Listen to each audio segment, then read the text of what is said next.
নমস্কার বন্ধুরা, আমি সুমনা চলে এলাম আবার একটি নতুন ভিডিও নিয়ে। আজকে আপনাদের দেখাবো আর একটি নতুন ভেষজ উদ্ভিদ, যার নাম হচ্ছে পাতা। এই যে দেখুন, আমার হাতে আছে আমরুল পাতা। এটি আমি ওই বাগান থেকে তুলে এনেছি। এর ভেষজ যা গুণ আছে সেটি শুনলে আপনারা অবশ্যই অবাক হবেন। চলুন এক এক করে বলি। এটির নাম হচ্ছে টক পাতা, আমরুল পাতাও বলে একে। এছাড়া এই শাকের উপকারিতা হচ্ছে ক্যালসিয়াম, যাদের শরীরে ক্যালসিয়ামের ঘাটতি আছে সেই ক্যালসিয়ামের ঘাটতি দূর করতে সহায়তা করে।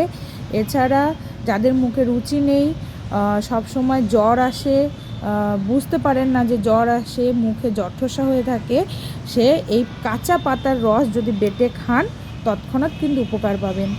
এছাড়া যাদের দীর্ঘদিন আমাশা আছে, আমাশায় ভুগছেন, আমাশা নিয়ে অনেক দিন ধরে ওষুধ খাচ্ছেন, কোনো উপকার পাচ্ছেন না, এই পাতার রস যদি কাঁচা বেটে খেতে পারেন রোজ সকালে খালি পেটে, তাহলে কিন্তু এর বিশেষ উপকারিতা কিন্তু রয়েছে।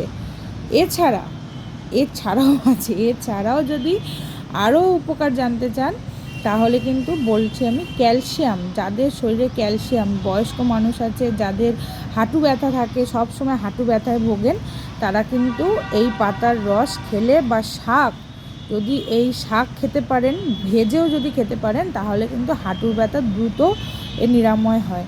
তো এইটুকুই ছিল ইনফরমেশান। আমাদের চারপাশে অনেক কিছু ঔষধি গাছপালা রয়েছে যার গুণাগুণ সম্বন্ধে কিন্তু আমাদের কোনো আইডিয়া নেই। আমার চ্যানেলটি যদি ভালো লেগে থাকে, আমার ভিডিওটি যদি ভালো লেগে থাকে, অবশ্যই কমেন্টে জানাবেন। আপনাদের বাড়ির আশেপাশে কিন্তু অনেক ঔষধি গাছ রয়েছে, যার গুণ সম্বন্ধে জানুন এবং ওষুধ খাওয়া থেকে বিরত থাকুন। নমস্কার, আজকের মতো আসছি, টাটা।